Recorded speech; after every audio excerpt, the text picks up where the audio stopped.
Recently, I spoke with Chef Tom Gray from Prati Italia about his expansion into the retail world. He's created natural noodles and sauces so people can take his recipes, try to recreate them at home, and that's something I'm gonna try to do right now as I combine arrabbiata sauce and Alfredo sauce to make a spicy pasta combination. And this is from our kitchen to your kitchen.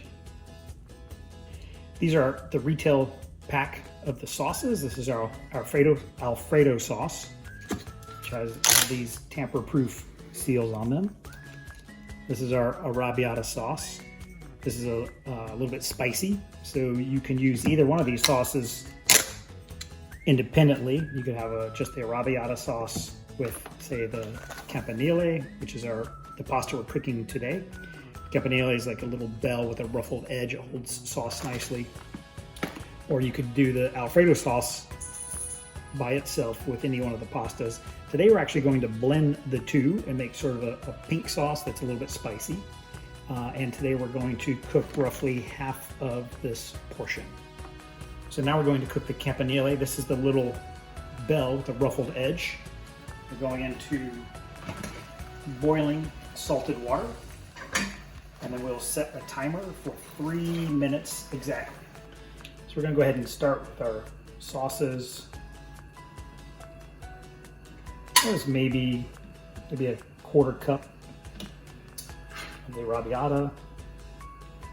We'll start with just a little bit of the Alfredo. We can always add a little bit more if we want to.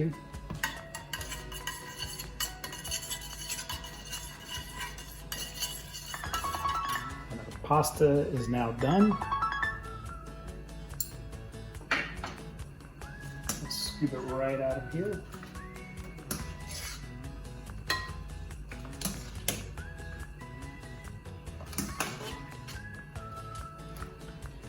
We're picking up a little bit of pasta water with it all at the same time.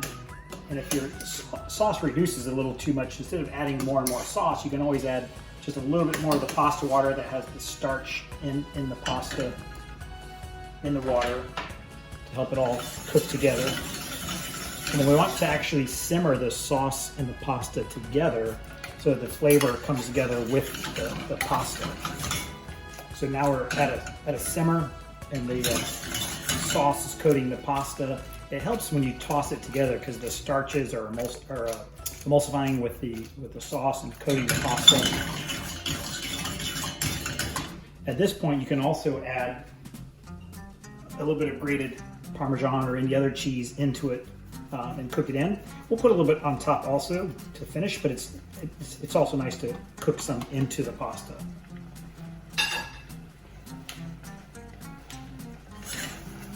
Again, tossing it so it's nicely coated. The cheese is blended.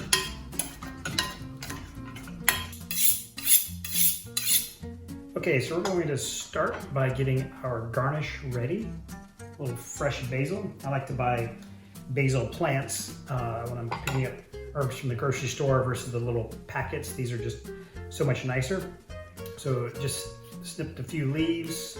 I'll pick these. I like to stack them all on top of each other. It makes it a little bit easier to slice it. So this, do a nice little gentle roll here and then slice through the basil. I'm trying not to chop it. You'll notice that gliding through the basil, which makes these beautiful little ribbons. The difference is if you're chopping, you'd actually hear that sort of chopping. That will bruise the basil. So we're just slicing this. Nice sharp knife. We have these little ribbons. And now they are ready for our pasta. So now we have our campanile. So this was roughly half of that bag. You can see it's a pretty substantial portion, so depending on how hungry you are, it could be dinner for 2 or 3. Maybe if you wanted a salad or something with it also, but I'm not sure how well this is picking up, but you can see how well the pasta is coated with the sauce. It's become creamy.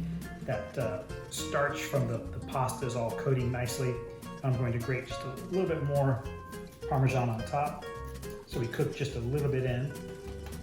Put a little bit on top. We have basil that we sliced earlier. You can use basil. Parsley is also really nice on this. Just a little bit of cracked black pepper. And then if you want to, it's nice to put a little bit of extra virgin olive oil as a little finish. It's not required, but if it's to your taste, feel free to do that. And we have our campanile with a little spicy pink sauce. So here's the campanile. Rance, I hope yours looks just like this.